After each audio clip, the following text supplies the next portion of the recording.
আসসালামু আলাইকুম। ATN Bangla UK London studio থেকে সংবাদে স্বাগত জানাচ্ছি আমি ফেরদৌস শামা। জাঁকজমকপূর্ণ অনুষ্ঠানের মধ্যে দিয়ে সম্পন্ন হলো celebration of British Bangladeshi cultural আয়োজিত বাউল শাহ আব্দুল করিমের গান নিয়ে প্রতিযোগিতা এবং পেরুতে নিযুক্ত ব্রিটিশ হাই কমিশনার আনোয়ার চৌধুরীর সম্মানে আয়োজিত বিশেষ অনুষ্ঠান। রবিবার অক্সফোর্ডশায়ারের একটি ভেন্যুতে অনুষ্ঠিত প্রতিযোগিতায় প্রথম স্থান লাভ করেছেন বাউল শহীদ। প্রথম রানার আপ জয়নাল এবং দ্বিতীয় রানার আপ হয়েছে শাহঠুনু মিয়া। বিস্তারিত জানাচ্ছেন মোশতাক বাবুল।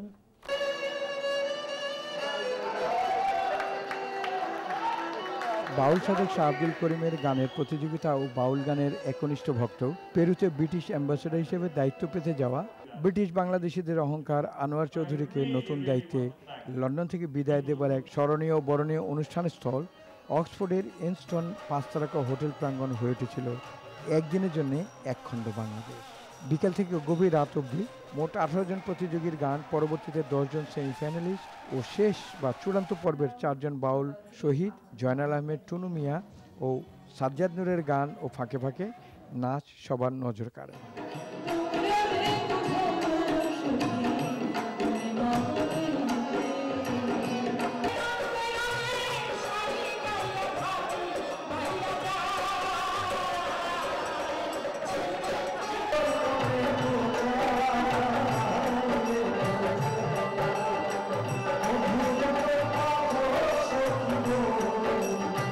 অনুষ্ঠান উপস্থাপনা আরও এক ধাপ এগিয়ে দেয় উৎসব মাত্রা। উর্মি মাঝার, ফারহান মাসুদ খান, নাদিয়া আলী ও আমিন রাজার উপস্থাপনা সবাইকে আনন্দ দেয়। আগত অতিথিদের অনুভূতি প্রমাণিত হয় অনুষ্ঠানের আকর্ষণ। এটা খুব আকর্ষণীয় অনুষ্ঠান এন্ড এভরিবডি লাইক মানে বালা ভাইবা। আব্দুল করিমের যে গানগুলি শুনছি, বাউলের গান, মনেই হচ্ছে না যে আমরা লন্ডনে আছি, মনেই হচ্ছে যে আমরা মানে বাংলাদেশে আছি। খুবই সুন্দর এনজয় করেছি। অনুষ্ঠানে আগত মোমেনা চৌধুরী, মমতাজ খান ও পল ইসলাম বললেন অনুষ্ঠান নিয়ে তাদের অনুভূতি। পেরুতে গিয়ে আমাদের এখানে যেহেতু আমার ভালো ফ্রেন্ড, সবাইকে আমি মিস করবো।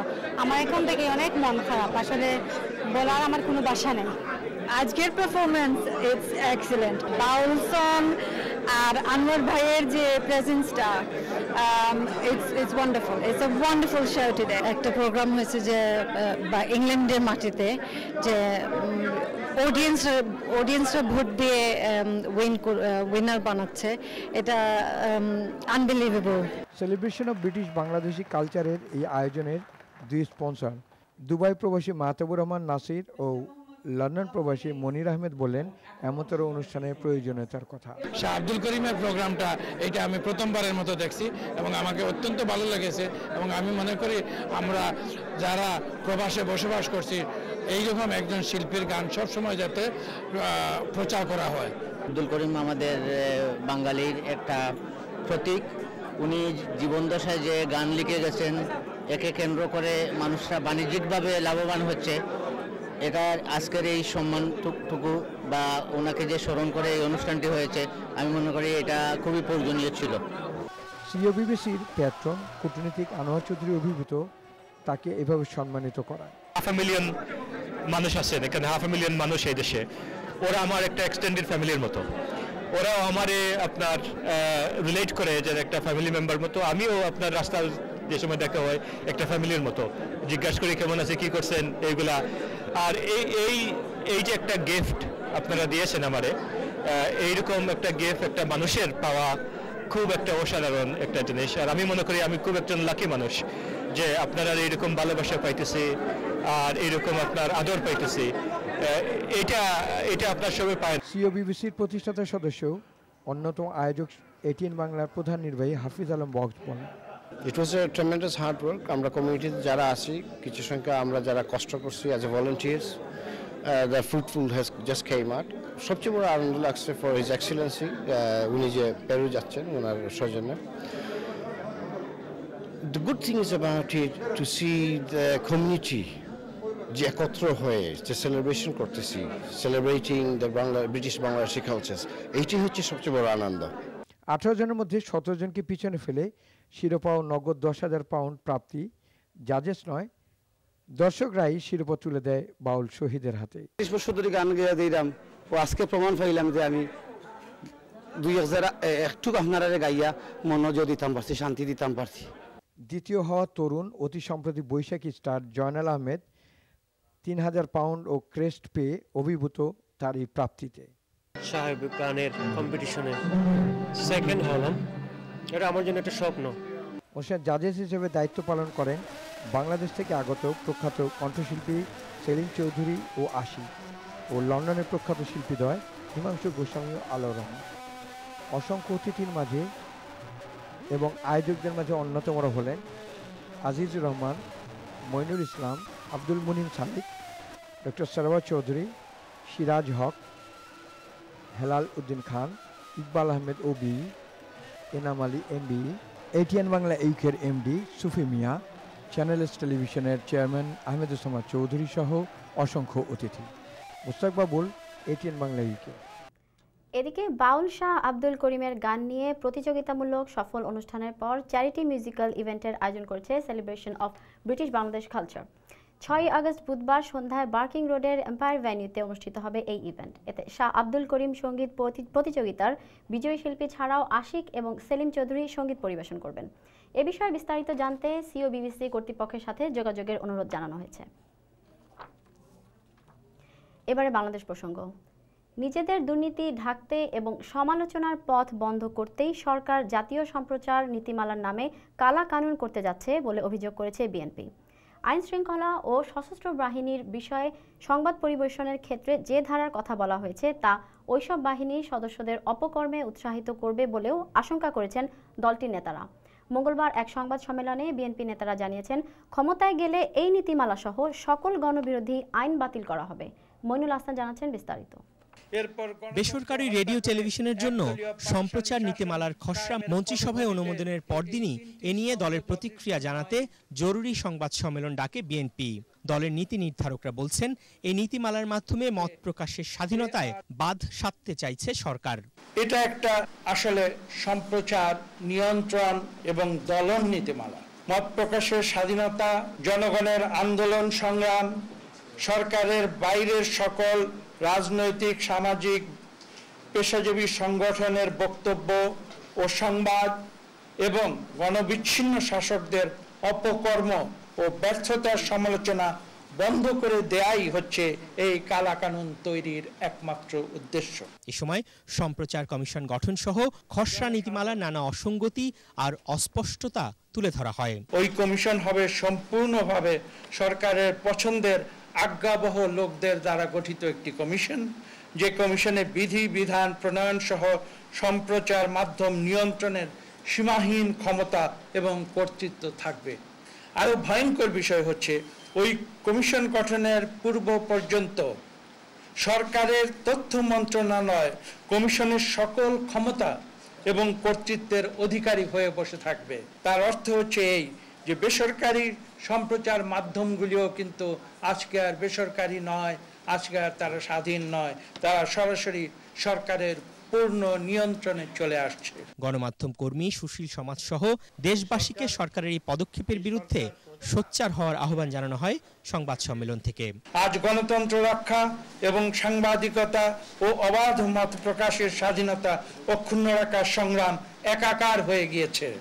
এই সংগ্রামে দেশবাসী সহ সাংবাদিক সমাজেরও সক্রিয় অংশগ্রহণ এবং সম্পূর্ণ সহযোগিতা কামনা করছি। সাবেক তথ্যমন্ত্রী ডক্টর আব্দুল মঈন খান দাবি করেন, এই নীতিমালার মাধ্যমে সামাজিক যোগাযোগের ওয়েবসাইটগুলোকেও নিয়ন্ত্রণে আনা যাবে। সংবাদ সম্মেলনে বলা হয়, এখন সরকার এককভাবে নীতিমালাটি আইনে পরিণত করলেও ভবিষ্যতে বিএনপি ক্ষমতায় গেলে তা বাতিল করা হবে।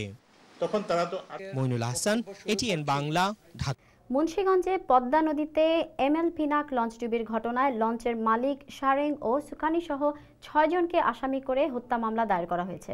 সোমবার সকাল 9টার দিকে কাওড়াকান্দি ঘাট থেকে পিনাক 6 নামের লঞ্চটি মাওয়ার উদ্দেশ্যে ছেড়ে যায়।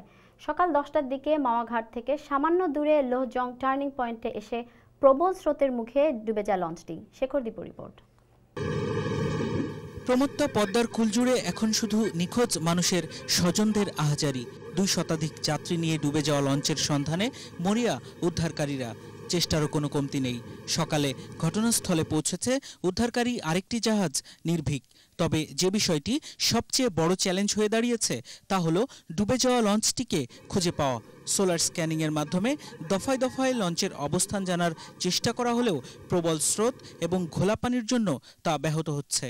এই নদীতে যেখানেই জাহাজ নিমজ্জিত হয় জাহাজ সেখানে অবস্থান করে না। আমরা আজকে সারাদিন ধরে সুইপিং করেছি, কিন্তু জাহাজের অবস্থান নির্ণয় করা সম্ভব হয়নি, যে কারণে আমরা Bangladesh navy, coastguard, fire service এবং বিআরডব্লিউটি এর অফিসারদেরকে নিয়ে বসে আমরা আলোচনা করে সিদ্ধান্ত নিয়েছি ময়ের মতো করে এই 3টি অত্যাধুনিক যন্ত্রপাতি দিয়ে এবং 3টি জাহাজ দিয়ে এবং অন্যান্য স্পিডবোটগুলো দিয়ে আমরা এই সার্চিংটা শুরু করতে যাচ্ছি। এবং এই সার্চিংটি চলবে 12 থেকে 15 কিলোমিটার নদীর মধ্যে আপ অ্যান্ড ডাউনে এই সার্চিংটা চলবে। আমরা আশা করছি যে এটাতে একটা ফল পাওয়া যাবে। ঘটনাস্থল পরিদর্শন করে দায়ীদের বিরুদ্ধে ব্যবস্থা নেওয়ার আশ্বাস দিয়েছেন নৌ পরিবহন মন্ত্রী শাহজাহান খান। তাদের বিরুদ্ধে মামলাই শুধু না, তাদের বিরুদ্ধে আমরা নানা ধরনের অ্যাকশনে যাব এবং সেটা খুব কঠোর পন্থায় আমরা অ্যাকশন নেব, যাতে ভবিষ্যতে এই ধরনের সুযোগ না পায়। এই স্বার্থন্বেষী মহল যেন আমাদের জীবন নিয়ে খেলা করতে পারে। তার রুট পারমিট তো বাতিল হবেই এবং তাদের বিরুদ্ধে ফৌজদারি মামলা রুজু করা হয়েছে এবং তাদের বিরুদ্ধে কঠোর আইনগত ব্যবস্থা গ্রহণ করা হবে। বিআইডব্লিউটিএ এবং নৌমন্ত্রী নিশ্চিত করেছেন ডুবে যাওয়া লঞ্চটিতে 250-র মতো যাত্রী ছিল। মন্ত্রীর 3 ভাগ্নিও ছিল ডুবে যাওয়া লঞ্চটিতে। একজন হলো স্বর্ণা, একজন হীরা, একজন হলো লাকি। আমার খাওয়াতে মেয়ে একজন পাওয়া গেছে, যেটা কালকে 2 জন মহিলা, তার মধ্যে একজন। এদিকে উদ্ধার কাজে তেমন অগ্রগতি নেই বলে অভিযোগ করেছেন নিখোঁজদের স্বজনরা। আমাদের মনে হচ্ছে যে টেকনোলজির সমস্যা প্লাস আন্তরিকতার অভাব আছে। তাদের দাবি দ্রুত লঞ্চটির অবস্থান শনাক্ত করে উদ্ধার কাজ পরিচালনা করা হোক। শেখর দীপু, এটিএন বাংলা। এবারে কমিউনিটি প্রসঙ্গ। বর্ণাঢ্য আয়োজনের মধ্যে দিয়ে অনুষ্ঠিত হলো ক্যামডেন মেলা। গত রবিবার সেন্ট্রাল লন্ডনের রাসেল স্কয়ারের স্থানীয় কোরামস পার্কে আয়োজিত মেলায় বিভিন্ন কমিউনিটির বিপুল সংখ্যক লোকের সমাগম ঘটে। বাংলা গান, নৃত্যের পাশাপাশি খাবার, পোশাক, বুক, ফেস পেইন্টিং, হেলথ চেকআপ ও শিশুদের খেলনা সহ প্রায় 1/2 স্টল ছিল মেলায়। কাউন্সিলর নাসিম আলী ওবির সার্বিক তত্ত্বাবধানে আয়োজিত মেলায় প্রধান অতিথি হিসেবে উপস্থিত ছিলেন ক্যামডেন কাউন্সিলের deputy mayor councillor Lorraine Reba, পুলিশের borough commander Vijay Harrington, London GLA member Murad Qureshi ও মেলা committee member councillor Abdul Hai. King's Cross Brunswick neighbourhood association, Bengali workers association, Mary Ward, স্থানীয় স্কুল ও লোকাল কাউন্সিলরদের যৌথ উদ্যোগে এই মেলার আয়োজন করে। এদিকে স্টিফোর্ড কমিউনিটি সেন্টারের উদ্যোগে আগামী 10ই আগস্ট রবিবার চতুর্থবারের মতো অনুষ্ঠিত হচ্ছে স্টেপনি ফেয়ার। দুপুর 12টা থেকে সন্ধ্যা 7টা পর্যন্ত চলবে এই ফেয়ার। সোমবার সেন্টারের পক্ষ থেকে এক সংবাদ সম্মেলনে জানানো হয়, এবারের ফেয়ারে থাকছে stall, fun fair, rides, drama, music, বিভিন্ন দেশের মজাদার খাবার সহ শিক্ষামূলক ওয়ার্কশপ। সংবাদ সম্মেলনের শুরুতে এক ভিডিও প্রদর্শনীর মাধ্যমে গতবারের মেলার বিভিন্ন চিত্র প্রদর্শনী এবং এবারের মেলায় কী কী বিষয় থাকছে তা তুলে ধরা হয়। সেন্টারের সেক্রেটারি আহবাব মিয়া জানান, মাল্টিকালচার সোসাইটিতে একে অন্যের সাথে সম্পৃক্ততা বাড়ানোর ক্ষেত্রে কমিউনিটি মেলা গুরুত্বপূর্ণ ভূমিকা রাখে। সংবাদ সম্মেলনে বক্তব্য রাখেন সেন্টারের সাধারণ সম্পাদক আহবাব মিয়া ও ম্যানেজার সালমান আলম। আমরা বিশেষ কিছু আকর্ষণের বন্দোবস্ত করেছি আমাদের কমিউনিটিতে সদস্যদের জন্য। তার মধ্যে থাকছে সদ্য সমাপ্ত ফুটবলের দেশ ওয়ার্ল্ড কাপ, ফুটবলের দেশ ব্রাজিলের কাপোইরা ডান্স, যেটা একটা মার্শাল আর্টসের ডান্স, চাইনিজ গ্রুপ যারা তাদের বিশেষ একটা পুরনো বাদ্যযন্ত্র দিয়ে চমৎকার মিউজিক তৈরি করেছে। আরও থাকছে চায়না চৌধুরী এবং তাদের ছোট্ট একটা গ্রুপ আছে, বাচ্চাদের গ্রুপ, তাদের একটা অনবদ্য পারফরমেন্স, তার একটা নাটক। বাংলাদেশে বিভিন্নভাবে ক্ষতিগ্রস্ত মানুষের সাহায্যার্থে সরজমিন পরিদর্শন করা উপলক্ষে বাংলাদেশ ভিক্টি সলিউশন অ্যান্ড নাফা অর্গানাইজেশন ইউকের লুটন শাখার এর আয়োজনে ঈদ পুনর্মিলন ও আলোচনা সভা অনুষ্ঠিত হয়েছে। আমাদের লুটন প্রতিনিধি খান জয়নুল হক জানান, গত রবিবার স্থানীয় এক রেস্টুরেন্টে হাজি আব্দুল মোসাবিরের সভাপতিত্বে এবং জয়া খানের পরিচালনায় অনুষ্ঠানে বক্তব্য রাখেন AKM নুরুল আমিন, হকবাদী, মোহাম্মদ ফজলু মিয়া, মোহাম্মদ হারুন মিয়া, হাজি আবদুল্লাহ সহ আরও অনেকে। এবার জানিয়ে দিচ্ছি খেলার খবর।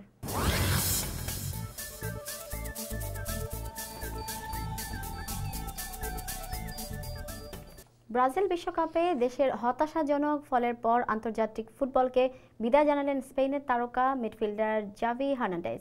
মঙ্গলবার এই ঘোষণা দেন 34 বছর বয়সী বার্সেলোনার এই প্লেমেকার।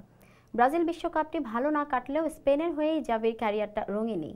2008 ও 2012 সালের ইউরো চ্যাম্পিয়নশিপের সঙ্গে 2010 সালের বিশ্বকাপও জেতেন তিনি। দুর্দান্ত এই 4টি বছরের জন্য সংবাদ সম্মেলনে গর্ব নিয়েই অবসরের ঘোষণা দিলেন জাভি হার্নান্ডেজ। এবারে জানিয়ে দিচ্ছি আবহাওয়ার পূর্বাভাস। বুধবার ব্রিটেনের বেশিরভাগ এলাকায় বিচ্ছিন্ন বৃষ্টিপাতের সম্ভাবনা থাকলেও বৃহস্পতিবার আবহাওয়া শুকনো থাকবে। এবার জানিয়ে দিচ্ছি ব্রিটেনের প্রধান শহরগুলোর সম্ভাব্য তাপমাত্রা। বুধবার লন্ডনের সর্বোচ্চ তাপমাত্রা থাকবে 26 ডিগ্রি, সর্বনিম্ন 15 ডিগ্রি সেলসিয়াস। বার্মিংহামে সর্বোচ্চ 22, সর্বনিম্ন 14। কার্ডিফের সর্বোচ্চ 21, সর্বনিম্ন 15। ম্যানচেস্টারের সর্বোচ্চ 21, সর্বনিম্ন 14 ডিগ্রি। এডিনবারায় সর্বোচ্চ 17, সর্বনিম্ন 12। পোর্টসমাউথে সর্বোচ্চ 22 ও সর্বনিম্ন 15। নিউক্যাসেলের সর্বোচ্চ 20, সর্বনিম্ন 13 এবং বেলফাস্টের সর্বোচ্চ 20 ও সর্বনিম্ন তাপমাত্রা থাকবে 11 ডিগ্রি সেলসিয়াস। পরবর্তী সংবাদ দেখার আমন্ত্রণ জানিয়ে এখানে বিদায় নিচ্ছি। আল্লাহ হাফেজ।